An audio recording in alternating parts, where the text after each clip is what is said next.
Ladies and gentlemen, XTC family, welcome to Looking for Footprints in and around Swindon. I'm going to take you to parts of Swindon which are off the beaten track. Now, unfortunately, as you know, this year's convention has had to be postponed. Next year, please, please, please go ahead. I will take you to the more central areas of Swindon. But for this morning, we are going to go off the beaten track to parts of Swindon where you would probably need public transport or a car to get to. Which reminds me, yesterday I inquired with the local bus companies, that's Swindon Bus Company and Stagecoach. Both of them are doing a day rider ticket, unlimited travel, for £4.20p. Absolute bargain. I'd pay that to get up Victoria Hill myself. It might change next year, it might go up a little bit, but it's still very good value for money. Now, if you do arrive in Swindon, you are more likely to come here, Swindon train station, which is fantastically located in the wilds of the beautiful Wiltshire countryside. But the great thing about this place is this: you're not too far on the train from two of England's major cities. Going west is Bristol, and that's where our very own Darrell Bullock comes from. I am the cider drinker, I drinks it all the time, ha ha. If you go east, you will arrive in under an hour in London. London calling for faraway land, especially the one with the yellowy eye. Now this is the Penhill estate, and I was talking to some locals last night and they said to me, don't believe everything you hear about the Penhill estate. Doberman pinchers do not walk around in twos. They walk around in threes. Anyway, we are going to go to Southwick Avenue, which is where Andy Partridge grew up as a kid. He was born, as you may well know, in Malta. We are also going to go to the Valley, which is where the Partridges first moved back in 1957. This estate was built in the early 50s to accommodate lots of Londoners, the overspill from the capital city into the countryside. We're not too far now. Not too far. 40 is where Andy lived back in 1957. Wow, this is incredible. I think from memory it's further up here, Mike, because I remember walking here 3 years ago doing this, and I think it's one of these in the middle. I'm not sure if you can get that, Joe, just down here. Mm-hmm. There's a little brook, and it's mentioned in John Morris's perambulation. On the other side of that brook is a really nice new estate, in stark contrast to the Penhill estate, and I'm not sure if that's the Abbey Meads estate. So any Swindonians out there, please correct me if I'm wrong on that. But this is the Valley. So this is, just imagine, small town, crouching in the valley, woken by the Sally on a Sunday, march round. Oh, it's fantastic. And that song contains one of my favourite lyrics. Small town, coffin in the toilet, who on earth would spoil it? Brilliant, absolutely brilliant. So, this is it, folks. This is where Andy Partridge grew up as a kid. Amazing. That'd be his bedroom, top left, I guess. Wow, amazing. So, oh yeah, all right. Hey, Chuck, we can say hello. Do you mind? You could have. Hello. Hello, mate. Sorry to trouble you. Have you heard of XTC? What, the band? Yeah. Absolutely. Yeah. Did you know Andy Partridge used to live here? Did he? Yeah. Seriously? Is it? This house? Yeah, number 40. Yeah.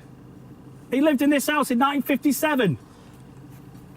Amazing. Watched him when they used to play over the Worthington E Club back in the 70s. Where was that, sorry, mate? Worthington E Club, over Shaftesbury. Oh, wow.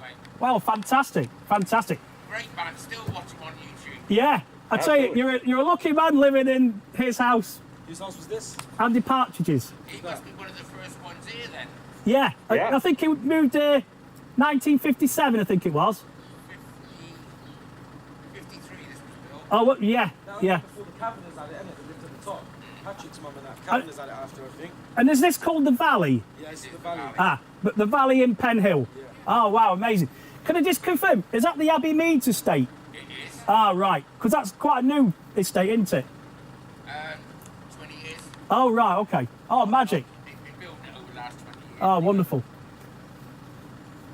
We're part of the XTC Convention, which we're hoping to hold next year. We had to postpone it this year. Yeah. So Yeah. you might have one or two fans who might be coming round here. Would you mind that if they looked at the house or took a picture of it? I don't see why not, but you'd have to ask the old woman. All right. They might not. They might not. But you know, just in case you see people walking around, that's why because of XTC. Part of our cultural heritage, XTC. Wow. Well, we're still massive fans. We've still got loads of fans around the world. So, and this is a key part of the XTC story. What band was he in? Because he's put stuff, XTC. Yeah. he's put stuff on YouTube and stuff like that, and Yeah. I noticed that it got to the end of it, and he apologised for not putting any Penhill on there. Well, I've got lots of books which mention this address and Southwick Avenue. He moved up to Southwick Avenue as well. Oh, cool. Wonderful. Listen, thanks. What's your name, my mate? Pepe, P-E-P-E.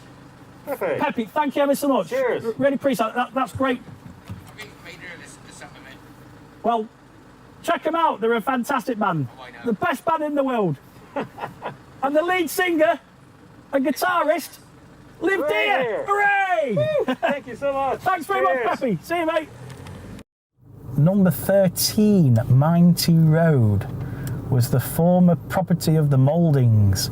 So Colin Moulding lived in that house with the Union flag in the window. That might have been his bedroom.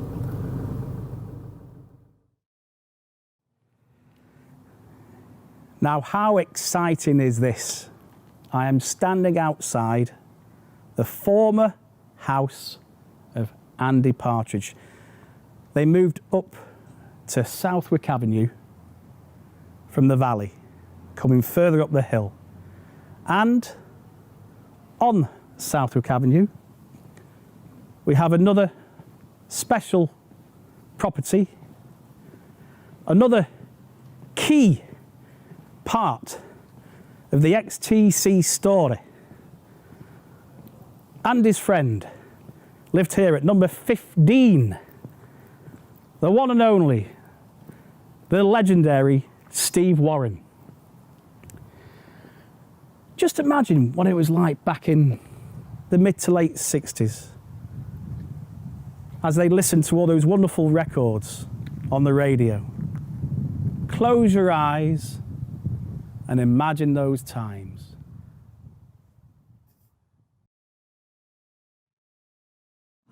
Hey, the sun is coming out in Penhill, and here's another wonderful place, St. Peter's Church. Life begins at the hop.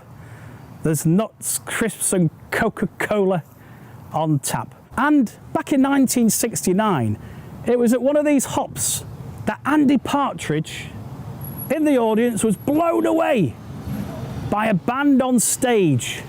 They were called Pink Warmth, featuring the legendary Dave Gregory. Life begins at the hop.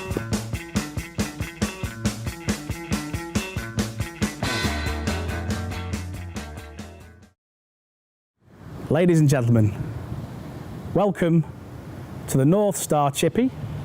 The North Star, of course, was a train built in Swindon.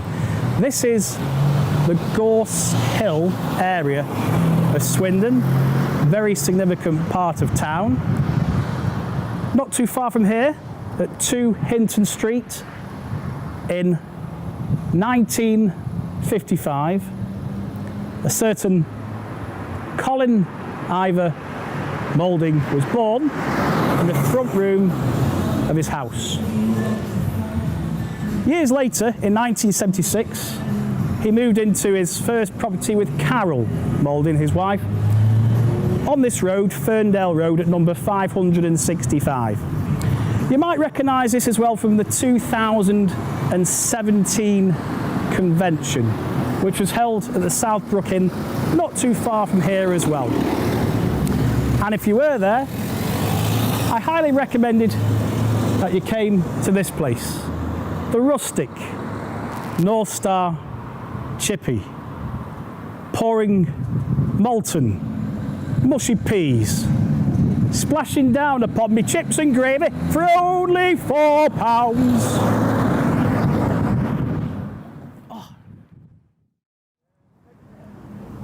Welcome to Swindon Town Football Club.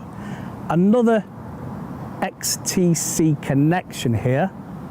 This is where, in the early 70s, Terry Chambers got a trial. He wanted to be a professional footballer.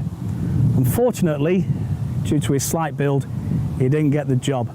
But I'm sure we're all happy about that, because there might never have been an XTC if he'd become a footballer. I myself was here once when Swindon Town played Leeds United in the FA Cup. Unfortunately, I couldn't get into the Leeds end, so had to surreptitiously stand with the Swindon Town fans. And I'm stood next to this bloke who brought his pet dog with him.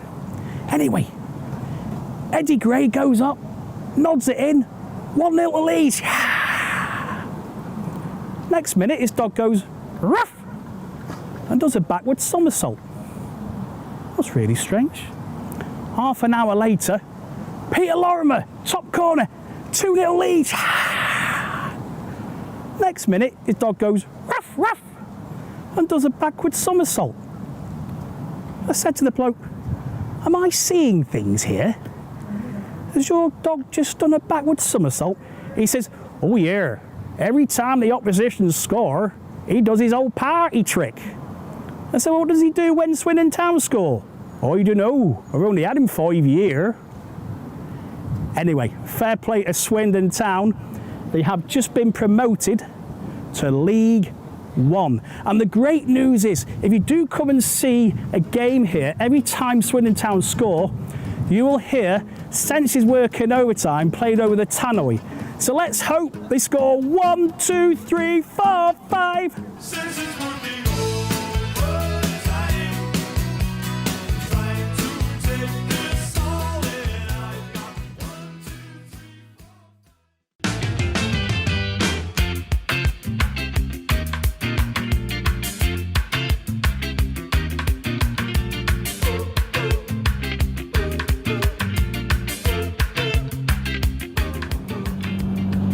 Ladies and gentlemen, welcome to another famous part of Swindon, the Magic Roundabout. To be honest, I'm glad I don't drive anymore, but apparently it is quite easy to get round. Now, unfortunately, contrary to belief, there is not an XTC connection here. A lot of XTC fans think the song English Roundabout is about this roundabout. According to Neville Farmer and Colin Moulding, who of course wrote the song, nothing to do with this roundabout at all. But we have another song which could entertain.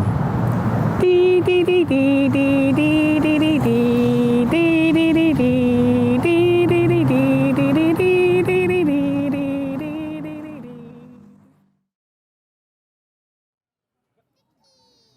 Ladies and gentlemen, we've seen quite a lot of built-up areas of Swindon.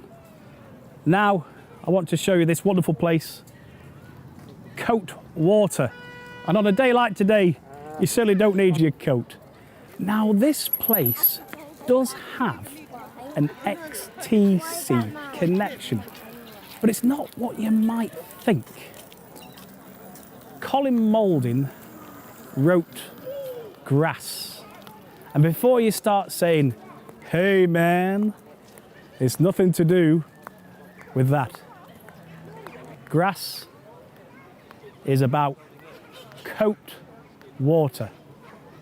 So, if you're in town, it is well worth a visit. Whoa!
Welcome to Hook. This is a very significant place in the XTC story. Dave Gregory was driving back from a place called Carn. I call it Calne, C-A-L-N-E.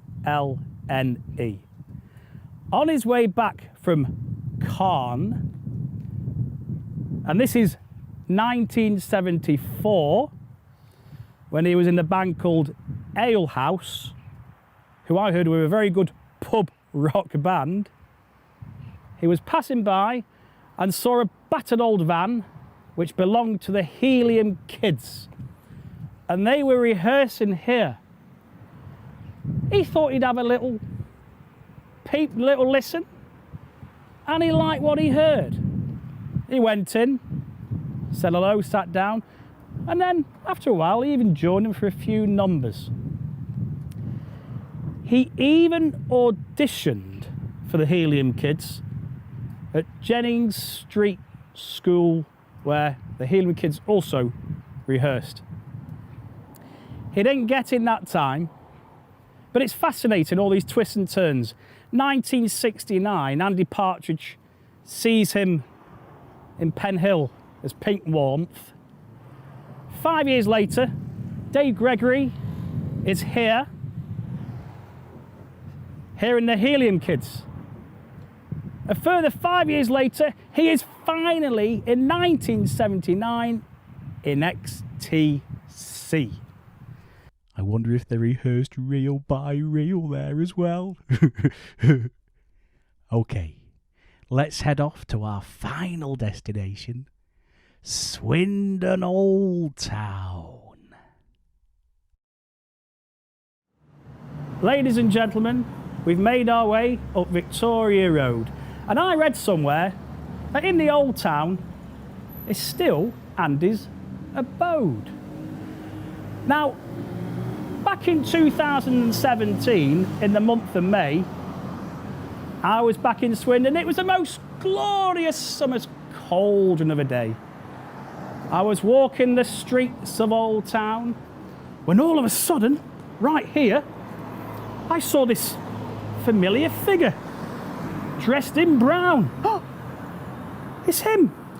It's Mr. Partridge, the man of lyrebird, ladybird, seagulls and rook. I took a deep breath, cleared my throat, approached him, and in my most professional voice said, "Sorry to trouble you, Andy, but you might have beside me book." He duly obliged. A most charming gentleman, witty, talented, and ever so kind. They say never meet your heroes, but I was blooming glad I met mine. And just when I thought it couldn't get better for me, he took me back to his house and made me a cup of tea. So whenever you're in this town, which is famous for its steam, you might just find what you're looking for if you follow the red brick dream. But one thing is for certain, in these times of uncertainty, from Womburgh to Purton, I will always love Swindon and XTC. Thank you very much, folks. Look after yourselves. Hope to see you soon. Take care.